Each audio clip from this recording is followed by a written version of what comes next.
आचार्य कल्प पंडित टोडरमल जी द्वारा रचित मोक्ष मार्ग प्रकाशक ग्रंथ अधिकार 8वां उपदेश का स्वरूप। जिनेंद्र भगवान के उपदेश अपेक्षाकृत होते हैं, स्याद्वाद चिन्ह से पहचाने जाते हैं। अपेक्षा हर व्यक्ति की अपेक्षा अलग हो सकती है, इसलिए अपेक्षाओं के असंख्यात भेद हैं, परंतु चार मुख्य अपेक्षा के लिए ही चार अनुयोग है। और चारों अनुयोगों की उपदेश शैली कैसी होती है ना, उसमें पद्धति कौन सी होती है, उसमें कौन से दोष की कल्पना होती है, उनका निराकरण किया गया और इनमें परस्पर विरोध नहीं है, यह भी सिद्ध किया गया। और पढ़ते हुए हमें कैसी सावधानी रखनी है, क्योंकि कभी शब्दों के अर्थ हर जगह अलग अलग होते हैं, है ना, ये भी समझना होगा। और आशय क्या है ना, ये भी समझना होगा। देखो क्या कहा गया है ये इम्पोर्टेंट कभी नहीं होता, क्यों कहा गया है ये इम्पोर्टेंट होता है। समझे क्या नहीं? माँ बोलेगी जा मर जा, तो शब्द से तो अर्थ बहुत गलत है इसका। तो ये है कि तू बहुत बुरा है, ठीक है नहीं, इसलिए तो अच्छा व्यक्ति नहीं है, तू सुधर जा, ये रहता है ना उसका। क्या कहा गया है इसे भी ज़्यादा महत्वपूर्ण है क्यों कहा गया है, समझे कि नहीं? बस वो क्यों क्या रहता है वही अपेक्षा रहती है ना। प्रयोजन रहता है कि ये किस प्रयोजन से कहा गया है। मैटर तो प्रयोजन ही करता है, शब्द मैटर नहीं करते, है ना। पर यहाँ हर शब्द का कैसा अर्थ निकालना, कहाँ हमें क्या गलती हो सकती है, भूल हो सकती है, इसका सुंदर विवरण यहाँ हुआ कि कहाँ तुम्हारे को ये शब्द के ये अर्थ मिलेंगे, ये इसका ये अर्थ मिलेगा, यहाँ ये लिखा होगा, वहाँ पे ये समझना, ऐसे बहुत अच्छे से हमने पढ़ लिया। हम अंतिम भाग पर है, थोड़े से पढ़ते हैं अपन। 297 पर लास्ट पैराग्राफ पढ़ रहे थे अपन, जैसे एक बार पढ़ लेते हैं। तथा जैसे कहीं किसी युक्ति से कथन किया हो, वह प्रयोजन ग्रहण करना, वही बात, प्रयोजन को ध्यान रखना, है ना। समयसार कलश में यह कहा है कि धोबी के दृष्टांतवत पर भाव के त्याग की दृष्टि यावत प्रवृत्ति को प्राप्त नहीं हुई, तावत यह अनुभूति प्रकट हुई। मतलब क्या कि जैसे ही पर भाव का, है ना, त्याग की दृष्टि उत्पन्न नहीं हुई कि तुरंत अनुभूति प्रकट हो गई, समझ रहे? तो जैसे कैसा कहा कि पर भाव को पर जाना, तो वो उसी समय आत्मानुभव हो गया, ऐसा लाइन है वो एक्चुअल में। तो इसका पर भाव का त्याग अलग कार्य है, प्रज्ञा में पर भावों को पर जानना यह भिन्न कार्य है, और वही अपने उपयोग में अपने आत्मा को जानना ये भिन्न कार्य है। समझे क्या? दो कार्य समझो। पर भावों को पर जानना ये प्रज्ञा का काम है, ज्ञान का कार्य है, यार ये भाव मेरे नहीं है ना।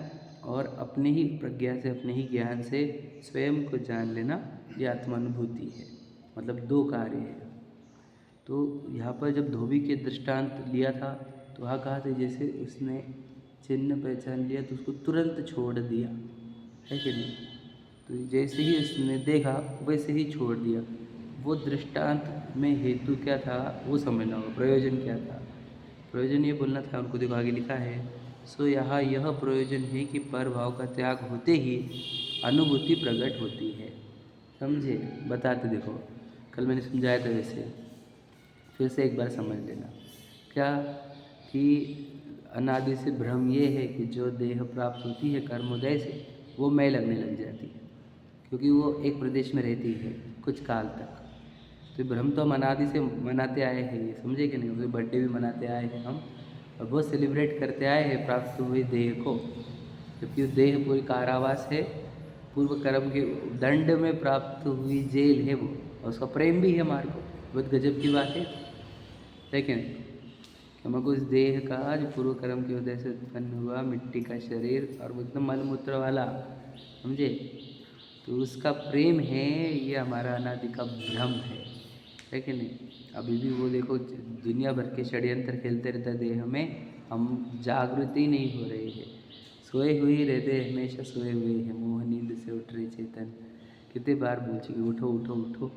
तो देह को मैं मानता है ना। फिर देह में मानी विशाल मैं हूँ, तो फिर पहले तो व्यापार, खान पान, घूमना फिरना, खाना, भोग सामग्री, पद प्रतिष्ठा आदि आदि सब चाहिए थे। फिर वो नहीं तो फिर तो मंदिर, पूजा, भक्ति, स्वाध्याय, प्रवचन, है ना, शिविर आदि आदि अब ये लग रहे हैं। अब ये सभी भाव देहाश्रित होते हैं, मतलब देह के संबंध में उत्पन्न हुए होते से ये सब भाव मेरे ज्ञान पटल पर झलकते हैं। कैसे बोल सकते हो कि ये मेरे भाव नहीं है? क्योंकि अगर ये मेरे भाव होते तो ये छूटते हुए देखे हैं हमने, ये आते और जाते हुए देखे हैं। अशुभ भाव आता हुआ भी देखा है, जाता हुआ भी देखा है, शुभ भाव भी आता हुआ जाता हुआ देखा है। हम क्या आत्मा की चर्चा में लगे सुनने में, शुभ भावों की धारा बहने लग गई अंदर से। तो ये नए आए हैं, समझ रहे क्या नहीं, जो आता है वो जाता भी है। तो शुभ भावों को, जैसे अशुभ भाव हो चाहे शुभ भाव हो, चाहे तीव्रतम अशुभ भाव हो, आता है फिर चला जाता है। शुभ भाव भी मंद हो या तीव्र, आता है चला जाता है। तो जो आए जाए सो मेरा नहीं है, तो सरल एकदम। अब ज्ञान ऐसा नहीं कि आता जाता है, निरंतर है, समझे कि नहीं। पर्याय चेंज हो रही लेकिन ज्ञान अखंड है, समझे कि नहीं। तो कहना ये है कि ये शुभ अशुभ भाव तो बहुत टेम्पररी है, और रमेश सर जी में इसको तो पुद्गल के कहा है, क्योंकि इसका टारगेट जो है वो पुद्गल ही है ना। और ये पुद्गल जैसा जड़ भी है, इसमें चेतना का अभाव है, इसलिए शुभ अशुभ भावों को पर भाव कहा जाता है, पुद्गल कहा जाता है। आचार्य कुंजु, अशुभ से अशुभ भाव हो, शुभ से शुभ भाव हो, सबको आश्रव की कैटेगरी में रखा गया है, जो अकुलता वाला है और बंधन वाला है ना। जिससे हम परद्रव्य से कनेक्शन जोड़ते हैं उसी को आश्रव कहते हैं, उसी को शुभ अशुभ भाव कहते हैं। हम पत्नी बच्चों से संबंध जोड़े तो वो अशुभ आश्रव होता है, अध्यय शास्त्र गुरु से संबंध जोड़े तो वो शुभाश्रव होता है ना। तो ये सब बंधन के कारण, पहले तो पत्नी बच्चों से बंधा था, फिर देव शास्त्र गुरु से बंध गया, बंधा तो दोनों जगह है ना। तो जिसे ये समझ आता है कि भाई देव शास्त्र गुरु से नहीं जोड़ना, मुझे आत्मा से जुड़ना है, ये बंधन टूटेंगे तो मेरे अंदर से विकल्प राशि उत्पन्न होना बंद होगी, और राग द्वेष बंद होने से मेरे अंदर निराकुल आनंद उत्पन्न होगा। तो ये जिसको समझ में आता है उसकी बात है। तो क्या कह रहे हैं यहाँ पर कि जैसे ही इन भावों को पर जाना कि ये भाव भी मेरे नहीं, सोचो गाड़ी बंगले मेरे नहीं है, ये बात धीरे धीरे समझ में आई। देह मेरी नहीं है, ये बात भी बहुत धीरे धीरे समझ में आ रही है, ठीक है। अब वो अंदर चलने वाले शुभ भाव भी मेरे नहीं है, तो ये सब इंटरनल डिसेक्शन के कार्य है। डिसेक्शन समझते हो, तो गहराई में उतरने वाली की बात है ये। अब तुम ऊपर ऊपर से समझेगा नहीं, उल्टा और छेड़ा हक है ना, तो वो नहीं चलेगा। उठ कर बैठ कर बकरी चलाओगे तुम, है ना, नहीं चलता। मतलब ऊपर ऊपर से देखोगे तो नहीं समझ में आएगा। अरे हम घर गाड़ी बंगले को भी तो भी मैं मान रहा है, तो शरीर में नहीं हुई, कब समझ में आएगा। और शरीर के अंदर उत्पन्न होने वाले वो प्रशस्त प्रशस्त राग है कि नहीं, अशुभ अशुभ भाव, वो भी मेरे नहीं है। अब ये रियलिटी है, पूरी वस्तु स्वरूप है ये, लेकिन इसको समझ में नहीं आता है कि नहीं। अभी जब तक तू ये शुभ अशुभ भाव को मेरे पकड़ेगा, देह को मैं पकड़ेगा, वो गाड़ी बंगलों मेरे को पकड़ेगा, तो समझना बहुत दूर है जर्नी, है ना। फिर आत्मानुभव होगा कि नहीं। शुभ अशुभ भाव वाले को मैं मानने वाले को भी आत्मानुभव नहीं होता, देह को मैं मानने वाले को भी नहीं होता, और गाड़ी बंगले पत्नी बच्चे को मैं मानने वाले वो भी नहीं होता। जहाँ वो शुभ अशुभ भाव भी मेरे नहीं, ये हुआ, प्रज्ञा ने उसको देख लिया। हमारे ज्ञान प्रज्ञा बहुत भारी है, पता है क्या। उसको जैसे मालूम पड़ा कि तेरी लॉटरी लग गई तो कैसा जागरूक हो जाता है कि नहीं। तो वैसे ही जैसे उसको पता है भाव अपने नहीं है, तो वो बोला अरे फिर मेरा है क्या। तो यहाँ पर जो प्रतिभाषण चल रहा है सो मैं हूँ, है ना। वो प्रतिभाषण का अनुभव करता है, वो आत्मानुभूति है, समझे। कि इस शुभ भाव को जो प्रतिभासता है वह मैं हूँ। तो ये जैसे ही उसको वो शुभ भाव पर भाव दिखा, तो तुरंत ज्ञान भाव स्वभाव दिखा, और वो ज्ञान भाव स्वभाव दिखना ही आत्मानुभूति है। इसलिए कहा जैसे ही पर भावों का त्याग होता है तुरंत आत्मानुभूति होती है ना। जैसे तैसे ऐसे लिखा ना, तो यहाँ यह प्रयोजन है कि परभाव का त्याग होते ही अनुभूति प्रकट होती है। समझे? तो क्या करना होगा मेरे को? शुभ अशुभ भाव रोकना है क्या? याद ना, शुभ भाव रोकने की टाइप कैपेसिटी है ना आपकी। शुभ भाव को पर जानने का है आपको, और है पर ही, समझे कि नहीं? आपका है तो परमानेंट रुकाओ उसको, रुका दो, कंट्रोल करो उसको, जाने मत दो, है कि नहीं? अपना भाव है नहीं, आते हैं पूर्व कर्म के उदय से आते हैं, हमको समझता नहीं ना, चारित्र होने का निमित्त है वहाँ पर। वैसे शुभ अशुभ भाव आते हैं, हमको लगता है भाव मेरा है। जो भाव सामने दिखा, जिसको चीज आदत दी फेविकॉल, सामने शरीर दिखा तो शरीर में शुभ भाव दिखा तो शुभ भाव में, अशुभ भाव दिखा तो शुभ भाव में, हर एक को मैं लगाता है। क्रोध उत्पन्न वही मैं, समझे कि नहीं? अब क्रोध से भी वेद ज्ञान को कहा है, तो जीव जो ही आश्रव का और अपनी आत्मा का जाने विशेषांतर, तब वही बंधन नहीं उसको कहा। ऐसा कर्ता कर्म अधिकार के पहले 2-3 गाथाओं में है ना। जब तक वो आत्मा का और आश्रव का भेद नहीं जानता तब तक उसे कर्म बंधन होता है। और जब आत्मा का और कर्मों का यानी आश्रवों का भेद जानता है ना, तब उसे संवर विजरा होगी। तो आश्रव मतलब शुभ अशुभ भाव ही आश्रव होते हैं, ठीक है। तो जैसे शुभ अशुभ भाव को पर जाना तब अपनी अनुभूति होगी। शुभ अशुभ भाव को मेरे ही जानता है, फिर तो पर अनुभूति होने की नहीं अपनी। देखो मैं बताओ ना, पूरी दुनिया कहाँ लगी हुई है? पत्नी गच्छे गाड़ी बंगले इधर लगी वाली है। अब उन्हें आत्मा नाम का शब्द भी पता नहीं, उनको पसंद भी नहीं है, पता है ना। ऐसी कितनी जीव राशि है, अनंत है, समझे? बाहर ही खोज रहे। अब कोई है जो आत्मा की चर्चा सुनने के नज़दीक आए हैं, है ना, तो ऐसे जीव देश शास्त्र गुरु के निकट होते हैं। तो विदेश शास्त्र गुरु के निकट रहने वाले जीव और वो जो बाहर रहने वाले जीव, इन दोनों में डिफरेंस क्या मिल होता है? उनको अप्रशस्त राग उत्पन्न होते हैं इसलिए वो पत्नी बच्चे गाड़ी बंगलों में है। इसको प्रशस्त राग उत्पन्न होते हैं इसलिए देश शास्त्र गुरु के निकट है, समझ लीजिए। अब दोनों भी है राग में ही और दोनों भी है प्रभाव में, है कि नहीं? तो दोनों प्रभाव होने से तो वो दोनों की दोनों स्वरूप से यानी दोनों भी आत्मानुभूति को प्राप्त नहीं करेंगे, क्योंकि टेस्ट का ही आ रही है, राग की ही टेस्ट आ रही है। ज्ञान की तो अनुभूति हो नहीं रही, स्व की अनुभूति हो रही नहीं, स्वानुभव हो नहीं रहा। तो ऐसे जीवों को जब तक वो पर भावों को, शुभ अशुभ भावों को पर नहीं जान लेता तब तक उसे स्व की अनुभूति यानी स्वयं की सत्ता की पहचान होती ही नहीं है। समझ रहे क्या? बहुत इससे मैंने इम्पोर्टेंट इस पैराग्राफ को कल भी दिया था, आज भी, कि जब तक आप उसको पर नहीं जानोगे तब तक स्व को जानोगे कैसे? बताओ, हम किसको स्व और किसको पर जानते हैं, है ना। प्रज्ञा छेनी गई, छेनी करते क्या, छेनी हथौड़ा यूज़ करो और जो आप लेने उसको बाजू में करो, समझिएगा। तो फिर हूँ क्या फिर मैं? अब तो सभी खत्म हो, कुछ भी नहीं बचा, बहुत कुछ बचा है तुझे पता नहीं है। जो ज्ञान की पर्याय निकल रही है इस सूर्य में से निकल रही है, सूर्य है अंदर, समझे क्या, है ना।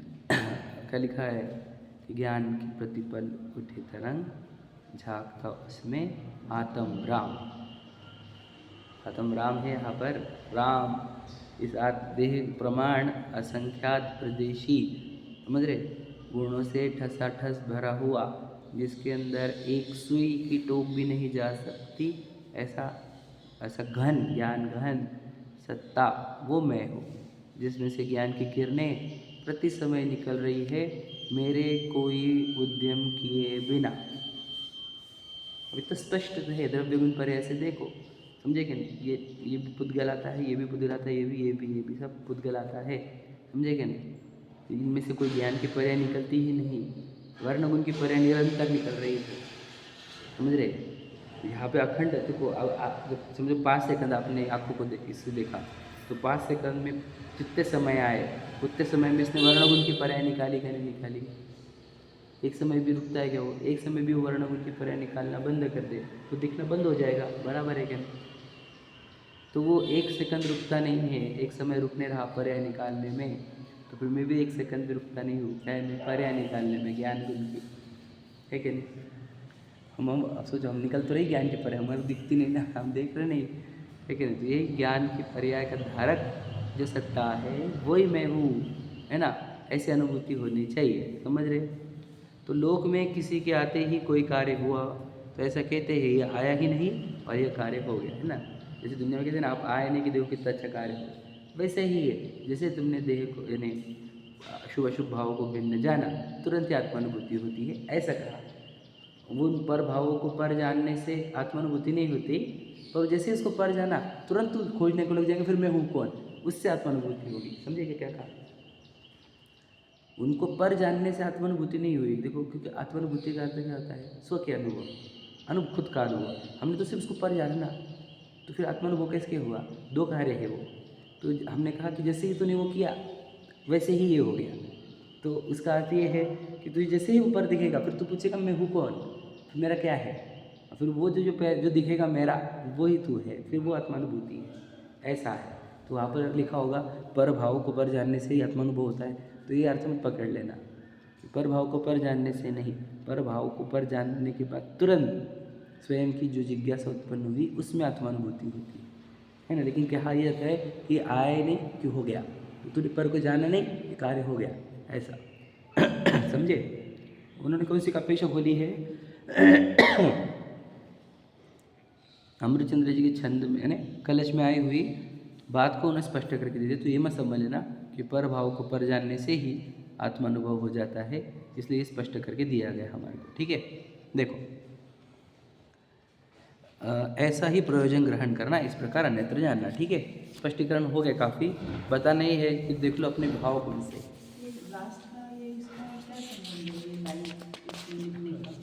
क्या हो गया वहाँ पर, ये कहा गया कि जैसे ही तू पर भावों का त्याग करता है तो आत्मानुभूति हो जाती है।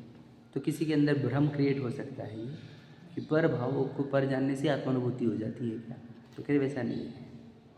पर भाव को पर जाना उसी समय आत्मानुभव के लिए प्रयत्न होता है, उससे आत्मानुभूति होती है, ये स्पष्ट करना था उनको, और कुछ नहीं।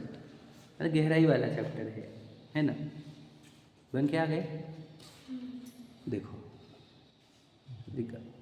अब इतने सालों से हम सब आ रहे हैं, हमारे को ध्यान में नहीं आया, वो विकास में 3-4 दिन आए, उनको ध्यान में आ गया यार बच्चों के लिए बनाना चाहिए, बहुत अच्छा बना के विकास भैया उन्होंने ख़रीदा और फिर ये प्रिंट करा के लिया है। कितना अच्छा है डिज़ाइन, मतलब मैंने बताई थी उनको, मतलब कितना अच्छा बना है, देखो। हाँ, तो ऐसी भाव किसी किसी उज्ज्वल भावना रहती है, अपने आप ही उनको ऐसे भावना आती रहती है ना। पर ये भाव बोलो, पर भाव है मेरा भाव नहीं, समझे। चाहे मुझे नहीं आया वो भाव या आया, दोनों भी मेरे भाव नहीं है।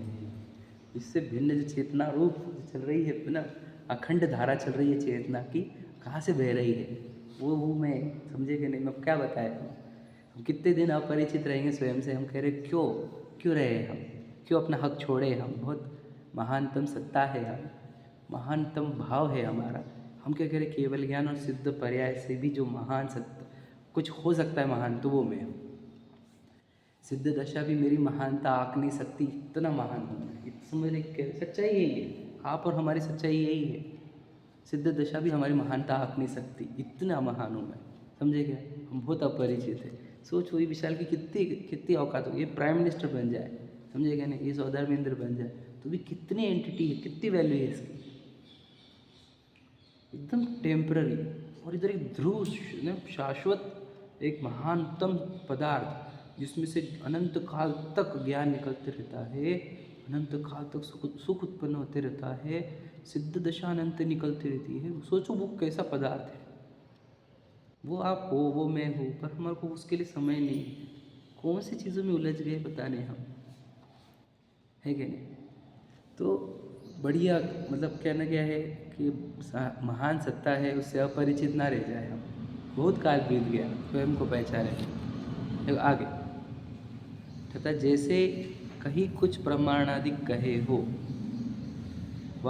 वही नहीं मान लेना, परंतु प्रयोजन हो वह जानना। देखो हर जगह वर्ड क्या आ रहा है, प्रयोजन। अब ध्यान रखना, प्रयोजन से बोला गया है, तो उस प्रयोजन को मुख्य रखना, ठीक है। जैसे ज्ञानार्णव ग्रंथ में ऐसा कहा है कि इस काल में 2-3 सत्पुरुष है समझ रहे, सो इतने ही नहीं है। परंतु यहाँ थोड़े हैं ऐसा प्रयोजन जानना। सोचो, ज्ञानार्णव ग्रंथ में ये लिखा गया है कि इस काल में 2-3 ही सत्पुरुष है। मतलब क्या? थोड़े से समझना। 2-3 अपन बोले दो गिना होना तो 2 कौन से 3 कौन से, वैसा नहीं। थोड़े के एंगल से 2-3 कहा था। पर ये बात सुनकर हमारे को ये समझना होगा कि हमारे को आसपास चारों ओर सत्पुरुष नहीं है, सब कुपुरुष है। हम उनसे बराबरी नहीं करेंगे, हम उनके साथ जिएंगे नहीं, हम उनकी बातों में नहीं आएंगे, है कि नहीं? उन्होंने बोला बेटा करियर को ध्यान दो पहले, और हमारा मनुष्य हो गया तो वो आएगा कि हम लोग समझाने को, मेरी गलती होगी, देखो पहले बोल दिया मैंने, करियर की ओर ध्यान दे। समझे? सत्पुरुषों की कमी रहेगी पंचम काल में, याद रखना। 2-3 ही लिखे उन्होंने। अब सोचो आचार्य ने जानबूझ के बताने के लिए, बहुत नहीं मिलेगी तुम्हारे, 2-3 ही मिलेंगे सत्पुरुष। समझे? काल ही वैसा है। तो वहाँ पे 2-3 सुनकर ये मत समझ लेना कि 2-3 क्वांटिटी की बात कर रहे हैं, कम मिलेंगे ये है। तो ये शब्द अर्थ नहीं पकड़ना। प्रयोजन क्या है कि सत्पुरुषों की कमी रहेगी। सत्पुरुषों की कमी रहेगी तो पूरे के पूरे जितनी पब्लिक दिख रही है सबको मार्ग पर चलते हुए दिखेगी। दिखने रहा अभी देखो, मैं आपको बताऊँ, थोड़े दिन पहले 20-25 साल पहले भ्रष्टाचार करना बहुत बुरा माना जाता था। एक ऑफिस में एक भ्रष्टाचारी रहता था तो उसकी पूरी चर्चा करते थे कि बहुत करप्ट है। बोला मैसेज बता रहा आपको, ये पैसा बोलता है। पिक्चर आई थी एक, है ना, काला पैसा, क्या काला बाजार, ऐसा कुछ तो भी नाम था वो पिक्चर का। तो उसमें वो एक करप्ट ऑफिसर था, तो उसकी मूवी उसके ऊपर थी। समझे कि नहीं? पहले ऐसा था, एक ऑफिस में एक आधा करप्ट ऑफिसर रहता, वो खत्म भी नहीं मिलता जो ईमानदार हो तो उसको ऐसे बॉयकॉट करते, ट्रांसफ़र कर देते, सब खत्म। तो सोचो ये काली वैसा है।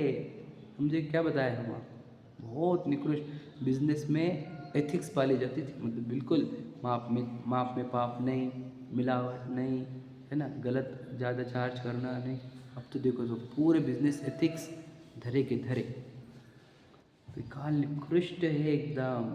हम तो ये सोच रहे कि हमने क्या पाप करे थे, ऐसे काल में जन्मे। ये तो गंदे, हम भी गंदे, सब गंदे, क्या करें हम? अब क्या करें, हम करे थे ऐसे कुछ पाप तो इधर जन्मे, है ना। बोलो,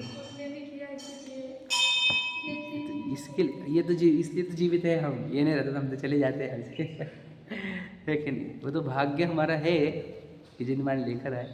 लेकिन हम आसपास हम देखते हैं ना जब, तो आसपास देख कर सिर्फ एक ही चीज़ होती है, वैराग्य आते रहता है। यार कल रिश्ते हमारे को रिलेटिव आए थे US से, उनको देख के भी लगता है कि यार सबसे अच्छा तो अपना काम है, बढ़िया काम है। समझे कि नहीं? बहुत करोड़ों के पैकेज है, समझे कि नहीं? 2 करोड़ का पैकेज, 4 करोड़ के पैकेज है। जो हमारे पास है ना, वो किसी के पास नहीं है, और हम बहुत बहुमान है इसका, और भाग्यवान समझते हम तो बोले लौकिक दरिद्र सच्ची टोपी दरिद्रोपी जिन धर्मानुवासिता। जिन धर्म के ऐसे में चक्रवर्ती भी बन जाए जिन धर्म के बिना, कुछ नहीं किया हमारे को। तो बस बहुत महान निधि है हमारे को। हम सोचो अनुपम निधि में जो हो सत्ता मुझे वो दिखा दी, अब क्या चाहिए हमारे को? अभी तो जस्ट बोला आपको कि केवल ज्ञान के पर्याय सिद्ध दशा से भी महान सत्ता मुझे दिखा दी गई है यदि, है ना। हे कुंद आपने, समझ रहे, दृष्टि का विषय मेरी दृष्टि में बिठा दी, समझ रहे। हमको दिख गया मैं कौन, अब क्या चाहिए हमारे? कोई चीज़ नहीं चाहिए हमारे। तो ये सब हुआ हमारे साथ, ये भाग्य है। लेकिन बाहर जो है माहौल वो बड़ा खराब है। इन लोगों के संगति में नहीं रहना चाहिए, समझ रहे। इनसे कोई चीज़ मैच नहीं करनी चाहिए। पढ़ते अपन देखो आगे इसी रीति सहित और भी अनेक प्रकार शब्दों के अर्थ होते हैं, उनको यथासंभव जानना, विपरीत अर्थ नहीं जानना। समझ में आए? उन्होंने हर एक शब्द कितने जगह पे क्या क्या यूज़ होता है, कैसे यूज़ होता है, एक एक करके समझा। हम क्या बोले, बच्चे को बैठा के बेटा ये हो सकता है, वो हो सकता है, जैसे हम करेंगे वैसे वैसे कराए हम। शास्त्र में तो ये मिल सकता है, ये मिल सकता है, ये मिल सकता है। और उन्होंने जितने जितने पढ़े थे सब याद करके पूरे एक एक करके जॉट डाउन करके विचार कर कैसे लिखा हुआ है। एक व्यक्ति की मेहनत इतने लोगों को सहूलियत कर गई, समझेगा नहीं। इसे एक व्यक्ति की मेहनत कितना कुछ कर सकती है, याद रखो। ये 300 वर्ष हो रहे हैं अब इसको, है कि नहीं? करके गए तो काम में आ रहा है कि नहीं? हम भी कुछ करके जाए, ऐसा विचार करो। तथा जो उपदेश हो उसे यथार्थ पहचान कर, जो अपने योग्य उपदेश हो उसे अंगीकार करना, समझे कि नहीं? पहले का वर्ड क्या दिखा, देखो, उपदेश को यथार्थ पहचान कर, मतलब उसको पहचानने में थोड़ी ताकत लगाना। फिर अपने योग्य उपदेश हो उसे अंगीकार करना, मतलब क्या, अपने योग्य मतलब जो मेरे लिए काम का है वो अंगीकार करना, मेरे लिए अपने योग्य, समझ रहे कि नहीं, जो मेरे लिए काम का है वो ग्रहण करना है ना, वो अंगीकार करना। जैसे वैद्यक शास्त्रों में अनेक औषधियाँ कही है, उनको जाने, परंतु ग्रहण उन्हीं का करे जिससे अपना रोग दूर हो, समझे कि नहीं, कि ये क्या डायबिटीज़ की ये दवाई बोला क्या, हाँ कैंसर की ये बोला क्या, तुझे बुखार हो रही वो छोड़ो बुखार की दवाई ढूंढ, तेरे को बुखार हुई मेरे लिए, समझे कि नहीं, अपने को बुखार हुई है अपनी बुखार की दवाई खोजने की, समझे कि नहीं, कैंसर की भी पढ़ लेता, पढ़ ले, पढ़ने की तो कोई दिक्कत नहीं है, लेकिन खुद की दवाई को ग्रहण कर, जो तूने बुखार के लिए ग्रहण पड़ी थी उसका अंगीकार कर, वो ले ले, समझे कि नहीं, और बाकी की इन्फॉर्मेशन रखे तो रख, कोई दिक्कत नहीं है। वैसे ही कहा है, अपने को शीत का रोग हो तो उष्ण औषधि ही ग्रहण करे, शीतल औषधि का ग्रहण न करे। दृष्टांत उन्होंने पहले भी दिया है, अभी भी दिया है, बार बार देते हैं। और उन्हें जाने, परंतु ग्रहण उसी का करे जिनसे अपना, सॉरी एक लाइन रहेगी अपनी, है ना। उसी प्रकार जैन शास्त्रों में अनेक उपदेश है, उन्हें जाने, परंतु ग्रहण उसी का करे जिनसे अपना विकार दूर हो जाए। अपने को जो विकार हो उसका निषेध करने वाले उपदेश को ग्रहण करें, समझे कि नहीं, अपने को जो विकार हो उसका निषेध करने वाले उपदेश को ग्रहण करें। पढ़े देखो ध्यान से, 2 बार पढ़ ली मैंने, तीसरी बार पढ़ रहा हूँ समझाने के लिए। क्या, अपने को जो विकार हो उसका निषेध करने वाले उपदेश को ग्रहण करें। अभी बताना क्या चाहता हूँ वो समझो। बताना ये चाह रहे हैं कि जनरली हम वो पढ़ते हैं जिससे हमारे वो जो अंदर के दोष है वो जो कि त्यो बने रहते हैं, और जहाँ हमारे दोष हमारे को खोल खोल के बताए जाते हैं वहाँ हम जाना भी पसंद नहीं करते और उन लोगों से सुनना भी पसंद नहीं करते। समझे क्या कह रहा हूँ, रूल याद रखना, ये सबकी मेंटालिटी है, ह्यूमन साइकोलॉजी है, समझे क्या नहीं, क्या कि जब उसके दोष बताए जाते हैं वहाँ उसको जाना पसंद नहीं आता, समझे कि नहीं, उनकी बातें सुननी पसंद नहीं होती, और जो प्रशंसा करे वो उनकी बातें पसंद आती है। मैंने तो आपको बताया भी था, मार्केटिंग का फंडा ये है कि जब भी कोई व्यक्ति को आपको अपने वश में करना है तो उसकी प्रशंसा प्रारंभ कर दो, वो आपका दीवाना हो जाएगा, वो आपके लिए उसकी प्रॉपर्टी भी बेच डालेगा, इतना याद रखना। वशीकरण मंत्र होता है प्रशंसा करना, वो पहले सही ढंग में यूज़ होता था, आजकल वही बुरे लोग आ गए हैं, वो बुरे तरीके से यूज़ करते हैं प्रशंसा को, ठीक है। तो कहना ये है कि ये व्यक्ति उधर ही जो जाता है जहाँ उसकी प्रशंसा होती है। अब धर्म क्षेत्र ये है कि धर्म का रूल ये है कि यहाँ धर्म पूरा जो है धर्म वो सिर्फ दोष निकालने के लिए होता है, क्योंकि हम गुणों से तो भरे हुए हैं, वो लाइन भी पढ़ेगी अपन, गुणों से तो ठसाठस भरे हुए, कमी तो है नहीं हमारे अंदर, सिर्फ गलतियाँ हैं दोषों की, कुछ दोष है वो दूर करने हैं, बराबर है। तो दोष दूर करना ही एकमात्र प्रयोजन होता है धर्म का, समझे क्या कहा, वीतरागी भी ये कहा गया तो वो दोष से रहित, ये कहा ना, जिन भगवान को 18 दोषों से रहित भी कहते हैं, तो दोषों से रहित होना ही हमारे इस जीवन का प्रयोजन है। तो हमने जिन वाणी के पास आना, गुरुओं के पास जाना काहे के लिए होता है, दोषों को दूर करने के लिए, समझे। हमने जिन वाणी को पढ़ना भी कैसा, जिससे हमारे दोष दूर हो, समझे।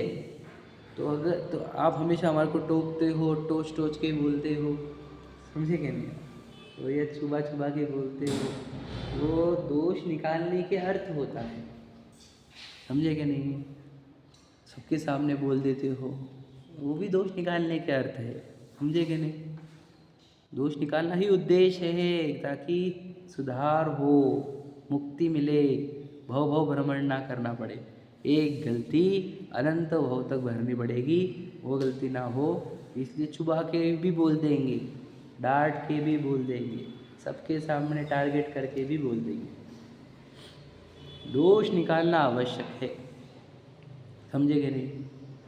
और ऐसा नहीं कि हम जानबूझ के सबके सामने ही बोले, अकेले में भी बोलेंगे, है ना। जो चीज़ सबके सामने बोलने योग्य हो तो विवेक ही होना चाहिए, सामने वाला बराबर बोलता है, जो चीज़ सबके सामने बोलनी हो सबके सामने, और जो अकेले में बोलने लायक वो अकेले में, समझे कि नहीं, किया कि भैया दोष नहीं चलेंगे, ये अलाउड नहीं, ये गलत, समझे कि नहीं, अच्छी बात थोड़ी है ऐसा करना, है क्या नहीं? तो बार फिर समझ लो अपने दोषों का ही पुष्टिकरण किया जाए, नहीं नहीं नहीं आपको पता नहीं है, नहीं नहीं आपको नहीं पता, तो फिर अब उसके दोष तो दूर नहीं हो सकते।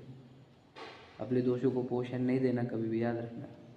अब कोई अपने दोष बताए तो यह ग्रहण करने के लिए सहजता धारण करना। अगर आपको लग रहा है कि ये दोष मेरे अंदर है ही नहीं, यदि आपको पक्का पता है, तब भी उसको सुन तो लेना, क्या जा रहा है ना? कंसल्टेंसी करोड़ रुपए देने पड़ते हैं आजकल, फ्री में मिल रही ना तो क्या वाला समझेगा नहीं, सुन लेने का दिक्कत, दो कान है हमारे, सुनने में दिक्कत तो है नहीं, उतना ही ज्ञानवर्धन ही होगा, क्या बोलना चाह रहा है वो, उसकी अपेक्षा क्या है, शब्द प्रयोग क्या कर रहा है, वो सुन लो, है कि नहीं? और बोलना ये है कि दोष दूर करने की, मैं आपको सच बोलता, मैं बताया था कल भी या परसों बोला था मैंने, रात को प्रतिदिन अपने दोषों की बोला आलोचना करना। आलोचना मतलब क्या? देखना उनको, एनालिसिस करना, मेरे अंदर डिफेक्ट्स कौन से हैं। जब हम स्वयं के दोष देखना बंद कर देते तो दूसरों के भी देखते हैं कि उसके अंदर ये दोष है, ये दोष है, ये दोष है। अब फिर क्या हो जाता है, इधर अपनी इतनी स्पीड से दोष बढ़ने लग जाते हैं कि दूसरा कोई आके टोकता है तो हम उसके दुश्मन बन जाते हैं, ए चुप बैठ तू। जब हम हमारे दोष निकालने लग जाते हैं ना, तो कोई आके टोकता नहीं हमारे को कि तेरे अंदर ये दोष है। क्यों? तू दिखाने के पहले हमको दिख चुका भैया, और हमने उसके ऊपर रेमेडी भी चालू कर दी, समझे कि नहीं? जो स्वयं के निकालेगा वो सुधरेगा, जो दूसरों के निकाले वो बिगड़ेगा। रूल तो ये, समझे कि नहीं? हम बताए थे ना को कि ये व्यक्ति दूसरों के दोषों के प्रति सबसे अच्छा जज और स्वयं के दोषों के प्रति सबसे अच्छा वकील होता है समझे? अपने दोषों के लिए मस्त जस्टिफिकेशन देता है, अरे जरूरी है, कंपल्सरी, क्या करें अब, क्या करें हम, क्या ऐसा सुने के तो मैंने कहा बराबर बेचारा है ये। और दूसरों की दोष थोड़ी चलता है, उसको समझता नहीं क्या, तो तेज हो गई, तो ये हो गए ना, तो इतने हो गए ना, इतने हो गए। अब तो फैसले सुनाता है, इनको निकालो यहाँ से, समझे क्या? और जबकि दूसरों के केस में वकील बनना है, ऐसा बता रविंद्र जी की लाइन, दूसरों के दोषों में कर्मोदय देखना और अपने दोषों में पुरुषार्थ की कमी, समझे? उल्टा मत कर लेना, ठीक है नहीं? अपने केस में क्या करें, हमारी कमज़ोरी है, पंचम काल, खुद के केस में कमज़ोरी देख रहा है, दूसरों के केस में दोष देख रहा है। तो यही तो अच्छा दुष्ट लोग और सज्जन लोग और दुर्जन लोग का लक्षण ये रहता है, जो दूसरों के दोषों के प्रति कर्मोदय देखे, स्वयं के दोषों के प्रति पुरुषार्थ की कमी देखे, वो सज्जन। और जो दूसरों के दोषों के प्रति पुरुषार्थ की कमी और अपने दोषों में कर्मोदय समझे, वो दुर्जन। और जैसे निरंतर अपने दोषों को कम करने की भावना हो, वो सज्जन। जैसे अपने दोषों की बात भी करने की इच्छा नहीं हो, वो दुर्जन। जो अपने दोष स्वीकार करे वो सज्जन, जो अपने दोषों का आर्ग्यूमेंट करे, जस्टिफिकेशन करे, वो दुर्जन। एकदम सरल है ये, कठिन नहीं है। अब दोष सहित कौन है यहाँ पर? आप में से कौन है यहाँ पर? कौन है? सभी तो है ना भैया, तुम्हें भी तो ना, मुझे मेरे दोष दूर करने, सबके को गिनते बैठ रहा है, तो मुझे मेरे दोष दूर करने से देखो भगवान जी ही निर्दोष, बाकी तो सब दोष सही थे, तो किसके गिनते बैठेगा? तुझे तेरे दूर करने हैं, समझ रहे? इसलिए ये लिखा है, क्या लिखा? अपने को जो विकार हो उसका निषेध करने वाले उपदेश को ग्रहण करो। समझ में आया? अपने अंदर क्या फॉल्ट है वो दूर करने के लिए उपदेश ग्रहण करो, समझे कि नहीं? मेरे अंदर ये प्रॉब्लम है, ये इसलिए वो दोष दूर करने के लिए मैंने क्या पढ़ना चाहिए, इस एंगल से आपने जाना चाहिए, क्या समझे? मुझे ये अच्छा लगता, ये नहीं पढ़ो। क्यों? क्योंकि तुम्हारा मन वो पढ़ने को लगाएगा जिसमें तुम अच्छे हो, समझे क्या नहीं? वो पढ़ने को नहीं लगाएगा जिसमें तुम बुरे हो। मन की जो खासियत है, वो भागता है प्रशंसा की ओर, या जहाँ हमारे को दोष नहीं बताया जाए वहाँ। तो ये दौड़ना कहा है कि मेरे अंदर दोष क्या है, इसके लिए मैं क्या पढ़ूँ। तो इसलिए आपको शास्त्र सिलेक्ट करने से पहले खुद का एनालिसिस करना होगा कि मेरे अंदर फॉल्ट्स कौन से हैं। और याद रखना, अगर आप इस तरीके से नहीं जाओगे तो शास्त्र बस आप क्या कर रहे हो, जो आपके अंदर ऑलरेडी है वो ही पढ़ते जा रहे हो। उसका दृष्टांत भी दिया अगले पैराग्राफ, पढ़ते देखो, उसके पोषक उपदेश को ग्रहण न करे, उस उपदेश औरों को कार्यकारी है ऐसा जानना। मतलब क्या कि अपने को जो विकार है उसका निषेध करने वाले उपदेश को ग्रहण करे, उसके पोषक है ना, उपदेश को ग्रहण न करे वो उपदेश किसी और के लिए कार्यकारी है, ऐसा जान लो। ठीक है, दृष्टांत तो दिया ही नीचे, पढ़ लेंगे। यहाँ उदाहरण देते हैं, जैसे जैन शास्त्रों में कहीं निश्चय पोषक उपदेश है और कहीं व्यवहार पोषक उपदेश है। मतलब क्या, जैन शास्त्रों में दो प्रकार के, अब देखो हमने 4 अनुयोग में 4 शैलियाँ बताई थी, यानी 4 कथन पद्धतियाँ या कहो 4 अपेक्षाओं से 4 अनुयोग है। अब 2 ही नए हैं जैन शासन में, 2 ही पद्धति है मुख्यतः से, निश्चय और व्यवहार, है ना। ये तो सबसे ब्रॉड है क्या, दैवार्थिक पार्यार्थिक भी कही जाती है और निश्चय व्यवहार भी कही जाती है। ये 2 सबसे मुख्य कथन पद्धतियाँ जैन धर्म की। ठीक है, 2 देखो उसमें क्या लिखा, कोई तो फिर कौन से उपदेश, क्या एक उपदेश किस टाइप का रहेगा, जो निश्चय को पोषण करेगा, समझ रहे कि न्यूट्री करेगा, न्यूट्रिशन, और कोई व्यवहार को पोषण देगा। ठीक है, वहाँ अपने को व्यवहार का अधिक्य हो तो निश्चय पोषक उपदेश का ग्रहण करके यथावत प्रवर्ते, इतना पढ़ते हैं पहले, फिर दूसरी लाइन पढ़ते हैं। व्यवहार का अधिक्य हो का अर्थ समझाइए, कौन समझाएगा। व्यवहार का अधिक्य हो तो निश्चय के पोषक, है ना, उपदेश का ग्रहण करके यथावत प्रवर्ते। जैसे ये तो लाइन हो गई। जैसे कोई व्यवहाराभासी है, वो सिर्फ व्यवहार में ही रहता और वो अपने को मतलब उत्कृष्ट नहीं मानता, हीन मानता, नीच जो भगवान जैसे ऐसा मानता। लेकिन अगर वो निश्चय पड़ेगा तो उसे पता चलेगा कि मैं भी भगवान जी के समान उत्कृष्ट पदार्थ हूँ। सही बात, ये बहुत बढ़िया, अच्छा बोले हैं। तो बताओ कि व्यवहार का अधिक्य अर्थात क्या, व्यवहार का अधिक्य मैं बताता हूँ। हाँ बोलेंगे, मैं बताता हूँ। देखो हम पूजन में 1 घंटा बैठते, समझे। हाँ, मंदिर में रोज़ आएंगे हम, मंदिर पूजन में 1 घंटा बैठेंगे, विधान में 3 घंटे, शिविरों में 12 घंटे, समझे। तीर्थ वंदना में 1 आधा घंटे, 12 घंटे, जैसा भी, 8 घंटे जैसा भी हो। विहार में 4-5 घंटे, आहार की प्रक्रिया में 8-10 घंटे, आदि आदि, समझ रहे। बहुत सारा है, बोला जा सकता है। सिखाने में इतने घंटे, समझेगा नहीं। अब ये सब है व्यवहार। देव पूजा को हो, गुरु उपासना को, स्वाध्याय को हो, पानी छानने में ज़्यादा घंटे लगाता होगा, अनाज धोने में ज़्यादा घंटे लगाता।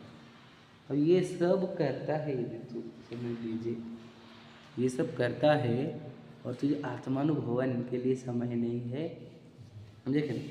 एकांत में बैठने को समय नहीं है, समझे क्या नहीं, बैठता ही नहीं है, सालों हो गए एकांत में बैठने को, तो ये व्यवहार का अधिक्य हो गया तुझे। हम कितने ही लोग देखते हैं पूजन को, कितनी सारी भीड़, स्वाध्याय को कम।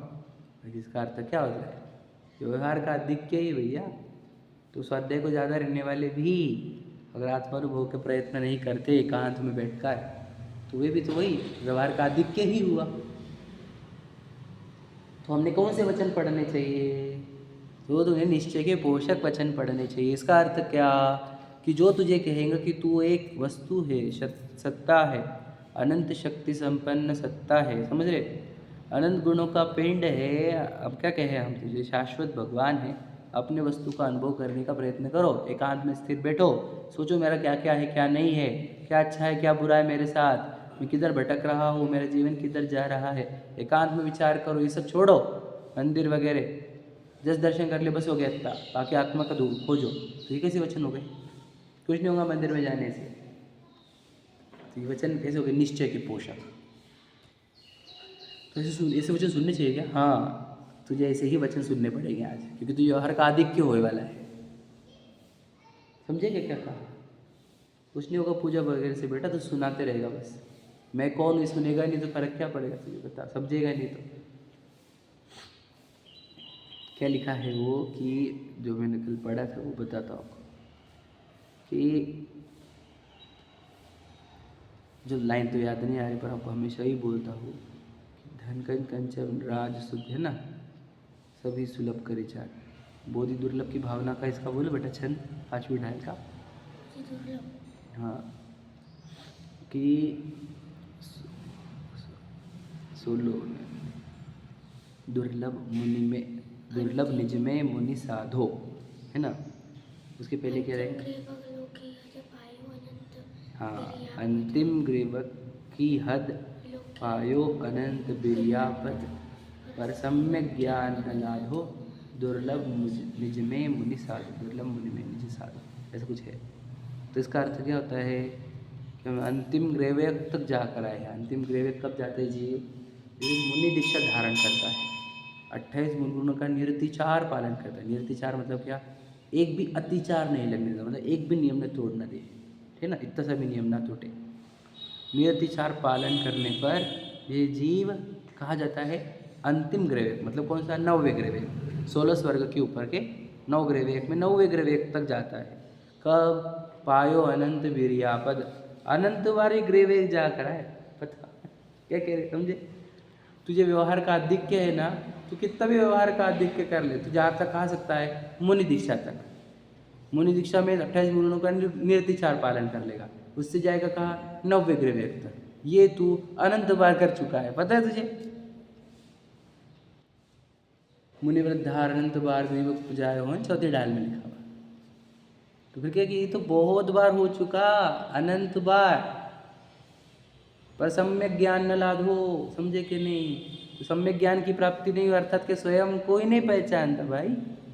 बोधि दुर्लभ का अर्थ क्या होता है? स्वयं को पहचानना, सम्यक ज्ञान ही बोधि है। बोल चुका हूँ परसों भी मैं। स्वयं को नहीं जानता, दुनिया कितने घंटे मंदिर में, हम तो पूरे मंदिर पूजन कर रहे, भक्ति कर रहे, नृत्य कर रहे, वो कर रहे, सिखा रहे, वो कर रहे, और स्वयं को नहीं जानता। दुर्लभ तो वो था भैया, और भगवान जी के उपदेश भी वही थे। प्रतिमा के देखो क्या बोल रही प्रतिमा, प्रतिमा वो बोल रही मुनराज जंगल में जाके, पहाड़ों पर जाकर क्या बता रहे तुझे, कहेंगे नहीं? ये जिनवानी क्या बता रही, खुद को खोजना था हमारा, समझेगा नहीं? अब कैसा ज्ञान धारी रे, आपा नहीं जाना तूने, ठीक है? कैसा ज्ञान दे रहा बता, तो स्वयं को नहीं जानता। तो कहना क्या है? व्यवहार का आधिक्य दिख रहा है तो उसको उपदेश निश्चय के पढ़ने चाहिए कि ये भैया ये इम्पोर्टेंट नहीं, ये कर लिया हमने तो पूजन की गिनारा हमारे को, और मुनिव्रत हो गए हमारे, तुमको पक्षाल पूजन गिनाता है भैया तू अनचना पानी त्याग बताता हमारे को, या फिर तो रात्रि भोजन त्याग बताता है। अरे मुनिव्रत हो गए हमारे, अनंत बार 9वें ग्रेवेक तक जाकर आए हैं हम, समझे क्या कह रहे? जो काम नहीं हुआ वो ये है, कौन सा? बोलो, एक ही काम नहीं किया हमने आज तक, सिर्फ खुद को जानने का, बाकी सब कर लिए हमने। बाकी दुनिया की एक चीज़ छोड़ी नहीं हमने, मैं बताऊँ आपको, पंच परावर्तन में हमने क्या छोड़ा? और कितने परावर्तन हो गए? वो अनंत परावर्तन हो गए। पंच परावर्तन, एक परावर्तन में कितने भाव होते हैं तुम कल्पना नहीं कर सकते, समझे कि नहीं? और ऐसे अनंत परावर्तन हो गए तो हमने क्या नहीं छोड़ा? जो दुनिया भर के सब काम किए हमने, ये सब लग रहा होगा कि अपूर्व काम कर रहा हूँ मैं, मंदिर पूजन भक्ति स्वाध्याय का सिखाने का, ये अपूर्व, ये कार्य बहुत हो चुके अनंत बार। ऐसे बैठे सभा कितने बार हमारी, कितने ही लोग बैठे, समझे कि नहीं? अनंत बार हो गए भाई, बोला वापस वही सभा में से उठकर हम कहाँ चले गए, समझ गया क्या? वापस जाने का क्या? तो अनंत काल बाद ही बात करेंगे यहाँ पे कि भैया अनंत काल से हम ये चर्चा कर रहे हैं। ऐसा कैसे बोल सकते? अभी हो चुका है ऐसा। तो परावर्तन समझता है क्या होता है परावर्तन? द्रव्य क्षेत्र काल भाव भाव ये सब हो गया है अपना, ऐसे बैठे अपन कितने बार अनंत बार, ऐसे ही सुरानगर में, ऐसे ही जगह पर, ऐसे ही इतने ही लोग, इतने एज इट इज, समझे क्या? अनंत हो जाते थे अनंत। तो एक ही तो काम है जो नहीं किया हमने, बस वो एक ही है, एक ही, जो मैं खुद को नहीं जाना, बस एक ही काम है वो, इसके वो करो, ये सब छोड़ो बाकी का। ऐसे उपदेश पढ़ो और ऐसे ही उपदेश पढ़ो पहले तो, क्योंकि व्यवहार का आधिक्य है हमारे को, समझे क्या नहीं?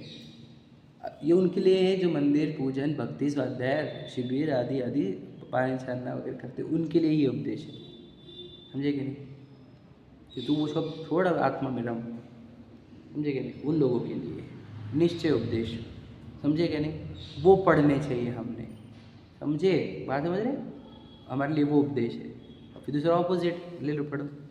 और अपने को निश्चय का आधिक्य हो तो व्यवहार पोषक उपदेश ग्रहण करके यथावत प्रवर्ते, मतलब क्या? तुझे बोलता है मैं तो आत्मा हूँ, तो मैं तो खाता पीता नहीं है ना, मैं तो स्पर्शी हूँ, अरस हूँ, और फिर क्या? मंदिर भी नहीं आता, वो भक्ति पूजन में भी नहीं आता, समझे कि नहीं?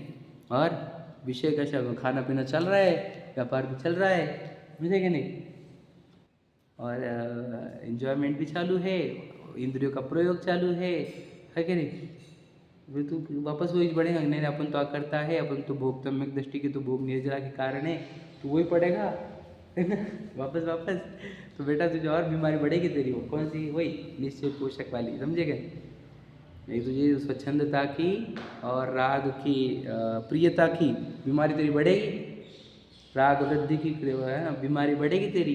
तो तुझे वो वचन नहीं पढ़ने अब कि सम्यक दृष्टि की भोग भी निर्जरा के कारण, तुझे अब ये पढ़ने हैं कि मेरे एक परिणाम से कितनी कर्म की प्रकृतियां बंधती है, मंदिर आने में कितने प्रकृतियों का बंधन होता है, अच्छे प्रकृतियों का, पाप प्रकृतियों का बंधन छूटता है, ये पढ़ना होगा तुझे अब, समझे कि नहीं, समझ रहे बात को। तुझे बीमारी क्या है समझ लेना पहले अच्छे से। मैं तो वही बोल रहा, देखो याद रखना, डायग्नोस के बिना मेडिसिन देने को मेडिकल वाले को भी अलाउड नहीं है, पता है आपको। जब तक प्रिस्क्रिप्शन नहीं आएंगे उसको देना मत, और प्रिस्क्रिप्शन के ऊपर डायग्नोस करता है तुम्हारे को, समझे कि नहीं, कि भाई ये प्रॉब्लम क्या है इसके अंदर। तो मैं वही बोलता हूँ, हम ये जिनवानी के पास आ गए, मतलब कहाँ पे आ गए, मेडिकल, समझ रहे, मेडिकल पे आ गए। और फिर क्या हो गया, दवाई कौन सी लेने की, जो भी मिल गया खा लो, क्या फर्क पड़ रहा है दवाइयाँ चाहिए ठीक है नहीं, दवाइयाँ कोई भी चलती कि नहीं, दवाई चला आखिर वो, समझे, ऐसा नहीं चलता। कौन सी दवाई पे, अब आप ही बताओ मैं कौन सी दवाई खाऊँ, और मैं कैसे बताऊँ भैया, आप पहले बताओ आपके अंदर हो क्या रहा है, मुझे बताओ, फिर मैं बोल सकता हूँ आप कि आप कौन सी दवाई खाओ, समझे क्या नहीं। पहले आप अपने आप को बोले, सेल्फ एनालिसिस बिना ये भी नहीं पढ़ी जाती है।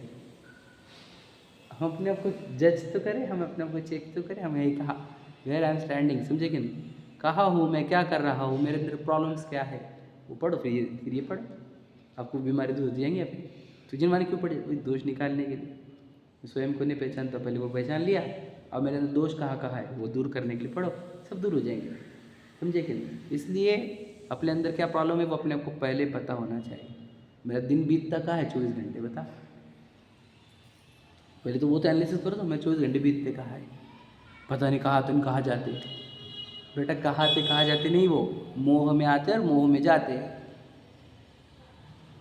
तुझे इस मोह में एक मिनट की फुर्सत भी नहीं मिली कि तू जीव ये विचार करे, बता। जो भाव मोहते न्यारे, दृग ज्ञान व्रताधिक सारे, सो धर्म मुनि निज, नहीं हाँ सब, जो हाँ बोलो, सो धर्म जब हाँ जब जिए धारे तब ही जिए, हाँ। तो कहना क्या है, जो भाव मोह से न्यारे, समझ रहे, मोह से न्यारा ही धर्म होता है। दिन भर हम मोह में रहते हैं, धार्मिक कैसे, समझे। भाव मोह और धर्म दो अपोजिट चीज़ें, जहाँ मोह वहाँ धर्म नहीं, जहाँ धर्म वहाँ मोह नहीं। हम मोहित रहेंगे दिन भर पत्नी बच्चों गाड़ी बंगले में शरीर में, और हम धार्मिक भी मानेंगे खुद को, तो बेटा तू भी समझा नहीं, धर्म वो शरीर की क्रिया नहीं है, मंदिर में आना धर्म नहीं, स्वयं को पहचानना, देह को भिन्न जानना, ये है मोह, वो धर्म है। देह को मैं माने रहेगा तो किंचित भी धार्मिक होगा नहीं, क्योंकि मोह तो जो कि त्यों बरकरार है। मोह तोड़ने के लिए मंदिर बुलाए तुझे, समझे कि मंदिर में भी आके मैं मत मानने लग जा देह को, समझे कि नहीं, क्या कह रहे। तो मोह का नाश कहा जाता, दिन मोह में जा रहा है, तो मैंने दिन में से मोह को दूर करने का उपाय कितना किया, कब मैंने भेदियाँ प्रयत्न किया, कब मैंने देह को हाथ लगा के या अच्छे से देखा कि अरे तुम्हें थोड़ी हो सकता है ये रोम और ये बाल और ये हाथ पैर काला मोटा पतला गोरा, ये थोड़ी मैं हूँ। हम कहा तुम मोह से जागरूक होने का प्रयत्न भी कहा किया हमने आज तक, है कि नहीं। तो इसलिए कह रहे हैं कि हमारा जीवन कहा जा रहा है, एनालाइज करो। बहुत काल बीत गया, अपने मनुष्य भाव का अंतिम समय आ रहे है कि नहीं। हम अभी भी जागरूक नहीं हो रहे, तो सोई आए थे, सोई जाने का है, जागने का नहीं है हम ठान कसम लेकर आया है वो कि मैं जाऊँगा नहीं, है ना। घर से कसम लेके आए, निकल तो बोलते ना आप, तो घर से कसम लेकर आए, जाऊँगा नहीं।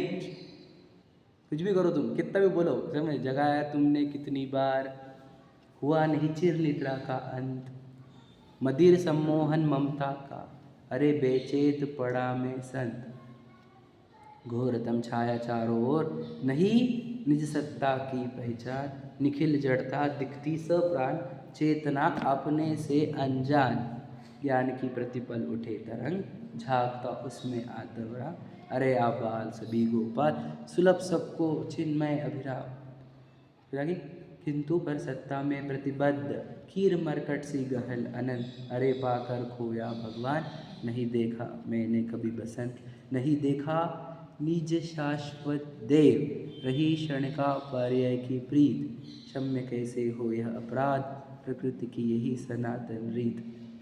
अतः जड़ कर्मों की जंजीर पड़ी मेरे सर्वात्म प्रदेश, और फिर नरक में गोदो बीच हुए सब निर्णय है सर्वेश। क्या कहें हम, लिखा कैसे लिखो, हम सिर्फ पढ़ लेते खटाखट खटाखट, है कि मतलब देखना होगा, समय बहुत हो गया देखो, पर जागरूक हो, सोए मत रहो, है ना। देखो अनलिप लाइन पढ़ लेते, कंप्लीट कर लेते। वैसे तो जो है तथा पहले जो व्यवहार, ये दृष्टांत को अपन कल ही समझेंगे, और है ना, इतना समझ लेना, हमारी को जो बीमारी है उसका इलाज जिनवानी में खोजना, बीमारियाँ खोजो पहले अपनी, और उसकी इलाज जिनवानी में खोजो। चलो, सहजानंद।